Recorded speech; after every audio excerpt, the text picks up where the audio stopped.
warahmatullahi wabarakatuh. Saya Rika Dwi Wanispa, NIM 2017-143-418. Saya salah satu mahasiswa aktif dari Universitas PGRI Palembang, ingin memenuhi tugas mata kuliah pengelolaan pendidikan yang diampu oleh Ibu Tiorida Intika MPD. Baiklah, di sini saya telah bersama narasumber. Untuk mempersingkat waktu, bolehkah Bapak memperkenalkan dulu nama? Oke, baiklah, nama saya Muhammad Firdaus. Saya mengajar sebagai guru agama di SD Negeri 7 Palembang. Jumlah murid saya sekitar 26 siswa. Baiklah Pak, ya kita langsung ke pertanyaan saja. Menurut Bapak, faktor apa saja penentu keberhasilan pengelolaan satuan pendidikan khususnya di pendidikan tingkat sekolah? Kalau kita berbicara masalah pengelolaan, berarti di sini ada yang mengepalai. Iya. Berarti yang mengepalai sekolah SD itu kepala sekolah. Jadi tergantung manajemen kepala sekolah. Ketika manajemen kepala sekolah lebih baik, otomatis tingkat akademik anak-anak insya Allah bakal lebih baik lagi. Tergantung dari sistem manajemen, kemudian bagaimana kepala sekolah manajemen suatu pendidikan ataupun guru-guru yang ada dalam situ, itu tergantung pada pemimpin. Itu seperti itu. Berarti faktor pengelolaan keberhasilan itu harus ada kepala sekolah gitu Pak? Iya benar. Sekarang kan dalam suatu perkumpulan itu harus ada seorang pemimpin untuk mengatur. Iya. Seperti itu ya. Kita ke pertanyaan nomor 2 ya Pak. Ya. Menurut Bapak, apakah ada pengaruh kepemimpinan kepala sekolah terhadap kinerja guru dalam suatu sekolah, terutama tempat bekerja Bapak sekarang? Oh jelas saya bicarakan tadi kan. Ya. Betapa pentingnya peran kepala sekolah di sekolah, khususnya di sekolah dasar. Dia mampu manajemen suatu administrasi yang ada di sekolah, maupun pendidikan, maupun mata kuliah, pelajaran untuk anak-anak sekolah. Beliau bisa mengatur manajemen seluruhnya, dibantu dengan jajaran guru yang ada. Jadi penting peran kepala sekolah. Berarti peran kepala sekolah itu mendukung juga untuk sekolahnya sendiri. Benar. Kalau kepala sekolah tidak mampu untuk mengatur suatu sekolah, itu ya bakal berakhir. Tidak terbentuk sekolah yang disiplin ya Pak. Benar, seperti itu. Ya, kita ke pertanyaan selanjutnya Pak. Apakah selama ini supervisi pendidikan di Indonesia memberikan dampak yang signifikan untuk meningkatkan mutu sekolah atau pendidikan? Nah, sini saya kurang sependapat sih bagaimana supervisi itu bekerja pada sekolah dasar, khususnya sekolah dasar ya. Tapi menurut saya kembali lagi pada pemimpin. Ketika kita berbicara pemimpin, beliau lah yang mampu untuk mengatur, mengevaluasi seluruh kinerja yang ada dalam sekolah dasar tersebut, termasuk kinerja guru, mengevaluasi pelajaran, dan mampu untuk memantau seluruh siswa-siswa yang ada melalui jajaran organisasi yang ada di setiap sekolah. Supervisi merasa yang gimana ya? Iya ada baiknya, tapi saya rasa dia sudah terlalu banyak mengambil peran kepala sekolah. Berarti supervisi itu sangat penting atau tidak? Menurut saya tidak terlalu penting. Tapi kalau kita bicara masalah sisi baik, masih ada supervisi. Bapak, pertanyaan selanjutnya. Nah, di sini kan pendidikan itu sangat berguna bagi siswa atau maupun mahasiswi. Di setiap sekolah itu terutama saat sekolah diliburkan karena adanya COVID. Menurut Bapak bagaimana cara penyampaian informasi pendidikan itu saat wabah ini terjadi? Ini loh, saya kan sebagai guru ya, guru agama. Kami punya atasan, kepala sekolah punya atasan. Siapa sih atasan kami? Dia adalah Kementerian Pendidikan. Siapa yang menjadi pemimpin Kementerian Pendidikan sekarang ini? Pak Nadiem Makarim. Situ beliau ya yang memanajemen seluruh. Ketika ada suatu pandemi, dia lah yang harusnya mengeluarkan suatu ide untuk mengatur kami, para guru, para dosen, para seluruh sivitas akademika itu. Ya. Jadi di sini kalau saya lihat sih Pak Nadiem Makarim dengan sistem daring sekarang dari online kan, sistem daring. Karena ada wabah, sistem daring ini saya lihat sih agak kurang efektif loh. Kenapa sih kurang efektif? Melihat kawan-kawan yang ada di pelosok negeri kan, yang kurang adanya fasilitas yang kurang memadai. Jadi ya seharusnya Pak Nadiem Makarim itu buat suatu wadah, suatu forum. Di situ kumpulan seluruh sivitas akademika dari mulai SD, SMP, SMA maupun universitas di situ Pak Nadiem Makarim sebagai moderator, mari nggak diskusi loh sama-sama kita selesaikan masalah dan sembari kita diskusikan sama-sama gitu. Kira-kira apakah benar-benar efektif tuh sembari yang dilakukan saat itu? Kalau menurut Bapak itu efektif atau tidak? Kurang efektif. Kurang. Karena banyaknya mahasiswa atau SD itu belum mengenal handphone. Ya kalau masa itu sih tergantung pada orang tua masing-masing kan. Sekarang kita lihat warga-warga yang ada di pelosok-pelosok itu dengan sistem sinyal yang kurang, Iya. gitu kan? Kita kan bisa, aduh sayang bener kan, dia tidak bisa belajar. Itu lagi saya sebut kurang efektif. Menurut Bapak itu belum efektif Iya, ya belum efektif. diterapkan untuk di sekolah SD. Iya. Karena kalau kita bicara sekolah SD kan mencakup seluruh Indonesia. Nah, kita ke pertanyaan nomor 5 ya Pak. Ya. Apa pendapat Bapak mengenai kurikulum saat ini tentang kurikulum merdeka? Nah, dan apakah kurikulum tersebut akan efektif jika diterapkan di sekolah, khususnya di sekolah dasar? Kurikulum merdeka. Merdeka itu kan tentang online. Oh bukan Pak? Kalau menurut saya baca-baca berita, ini kan Pak, lagi-lagi kalau kita bicara masalah pendidikan, patokan kita pada Pak Nadiem Makarim kan, selaku kementerian, menteri kan, Ya. menterinya Pak Jokowi, jajaran Pak Jokowi, dia lah yang mencetuskan ide bahwa merdeka belajar kan, benar. Ya. Jadi merdeka belajar itu dinilai saat ini oleh warga-warga, khususnya para siswa akademika, ya khususnya saya tuh, guru kaum milenial tuh. Kalau kita kilas balik ke kemarin-kemarin itu memang sistem belajar kita tuh benar-benar ditentukan oleh pendidikan. Jadi dengan ada sistem bebas merdeka ini, pertama UN kan diubah menjadi penilaian di sekolah, kan di sekolah melalui karakter.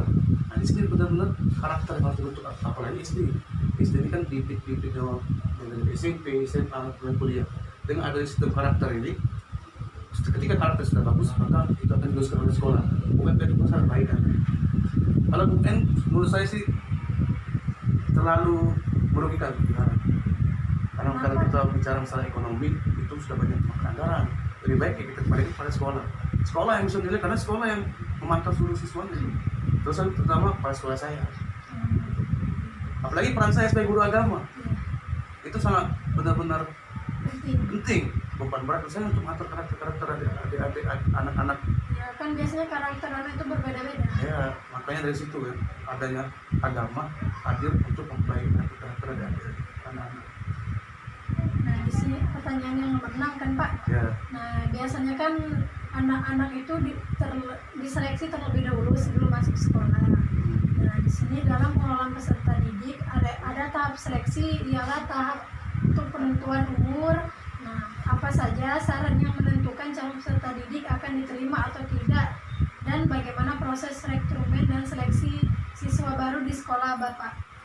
Jadi di sekolah kami ya, kami tidak membatasi. Tidak membatasi. Iya, tidak membatasi. Kalau memang selagi dia ingin di sekolah, kami persilakan untuk masuk. Karena memang sekolah kami sekarang minim untuk siswa. Siswa-siswi kadang kurang. Karena dari itu ya kami memang butuh support dari warga-warga. Kalau memang ada yang ingin sekolah, kami memang terima baik orang-orang yang ingin sekolah. Juga perlu banyak administrasi, paling siapkan Berkas-berkas berkas saja. ya, dan terlalu susah. Yang penting dia dan yang belajar, mudah-mudahan akan kita didik jadi. Berarti untuk seleksi umur itu sangat bukan tidak penting, itu sangat penting, tapi tidak di nomor satu kan Ya. Pak umurnya itu. Tidak seperti itu. Nah, di sini pertanyaan selanjutnya ya Pak. Menurut Bapak, bagaimana proses pengelolaan tenaga pendidik pada masa sekarang, dan mengapa pengelolaan tenaga pendidik dinilai penting dalam melakukan pengembangan kemampuan kinerja pendidikan di sekolah? Kenapa tenaga pendidik itu dinilai sangat penting untuk pengembangan kinerja di sekolah? Ya sangat penting. Karena suatu contoh kita anggap sekolah dia sebuah organisasi. Kalau suatu tidak sekolah secara pendidikan itu ya bila ada tujuan itu. Mari kita susun baik-baik, pasti akan ada visi. Visi itu yang bakal dituju. Bagaimana sih menuju visi? Itu ada misi-misi. Nah, misi-misi itulah poin-poin yang akan kita selesaikan. Sama-sama ketika misi itu kita selesaikan, barulah visi itu terwujud. Maka dari itu kita butuh pengolahan yang baik, kita butuh pemimpin yang baik, sekarang ini pendidikan yang ada di Indonesia ini bukan Nadiem Makarim. Maka dari itu kami pengen tugaskan baru selaku Nadiem Makarim, Menteri Kaum Milenial saat ini, yang bisa muda. Nadiem Makarim bisa membawa para generasi muda ke jadi lebih baik. Seperti itu. Penting, Maulana. Itu sangat penting ya Sangat Pak. penting. Nah, selanjutnya ya Pak, nah di sekolah itu kan biasanya ada biaya-biaya. Nah di sini apakah ada hubungannya antara pengelolaan biaya pendidikan dengan kualitas pendidikan? Kalau kita melihat ketika sekolah itu gratis dan sekolah itu bayar, Iya. sudah jelas ada perbedaan kualitas pengajaran di situ. Karena melalui biaya itu kita bisa mengupgrade fasilitas yang ada di sekolah. Nah, maka dari itu sih sebenarnya kami para guru berharap pada pemerintah untuk membantu sekolah-sekolah dasar seperti kami, sekolah-sekolah yang ibarat kurang minim dan juga tidak meminta banyak uang kepada calon-calon siswa. Kayak dulu kan enak tuh, dulu kalau zaman Pak SBY itu ada dana bos gitu kan, jadi sekolah kan bisa terbantu. Nah, sekarang kan dana bos nggak ada lagi gitu. Kami pengen ya kalau bisa seluruh pendidikan di Indonesia ini bisa merasakan bagaimana kita mencari kekuatan ekonomi materi lah. Karena tanpa materi yang jelas berbeda kualitas pendidikan yang ada di sekolah yang ekonominya lancar dengan sekolah yang ekonominya ini jelas berbeda lah. Tidak sama. Berarti dengan adanya biaya sekolah itu harus ada kualitas juga. Jadi begini maksudnya, uang yang itu dipakai kan untuk mengupgrade fasilitas sekolah gitu. Bukan berarti guru tuh macam segala macam. Kan itu kan pasti dimanage oleh kepala sekolah. Apa sih kriteria yang penting untuk di-upgrade? Atau beli buku perpustakaan, kan contoh kan seperti itu. Seperti itu ya Pak. Berarti kalau ada biaya kualitas itu pasti memadai. Pasti memadai. Kalau sekolah itu ada uang, Ya. dari mana uangnya? Dari pemerintah berarti. Pengen dari pemerintah. Nggak bisa dari mahasiswa. Update dengan COVID ini bisa. Pertanyaan ke-9 ya Pak. Apakah fasilitas sarana dan prasarana sudah memadai di tempat Bapak Ibu bekerja sehingga dapat menunjuk pembelajaran yang lebih efektif? Di sekolah Bapak itu sarananya sudah memadai apa belum? Tadi kan ya balik lagi dengan yang saya katakan tadi, bahwasanya sekolah kami ini kurang memadai. Jadi sangat menghambat aktivitas sekolah. Berarti kalau belum memadai itu berarti pembelajaran itu belum efektif. Benar, karena contoh satu kali sekolah kami itu dasarnya lantai kayu. Ketika lantai kayu itu roboh, otomatis siswa libur. Ketika siswa libur, disitulah tidak efektif belajar untuk libur. Karena belum menunjang itu, belum memadai tadi. Ya, ya seperti itu. Ini pertanyaan terakhir ya Pak. Bagaimana menurut pandangan Bapak mengenai hubungan sekolah dan masyarakat, khususnya orang tua siswa pada saat wabah pandemi seperti ini dalam proses belajar di rumah? Ya. Biasanya kan kembali lagi ke pertanyaan yang nomor 3 tadi. Kalau misalnya belum, ada beberapa saja yang mahasiswa itu sudah mengenal handphone, yang sudah bisa kuliah daring. Kalau menurut Bapak bagaimana? Kita kan berada dalam suatu situasi yang gawat lah di Indonesia saat ini kan, tentang pandemi COVID-19. Ya.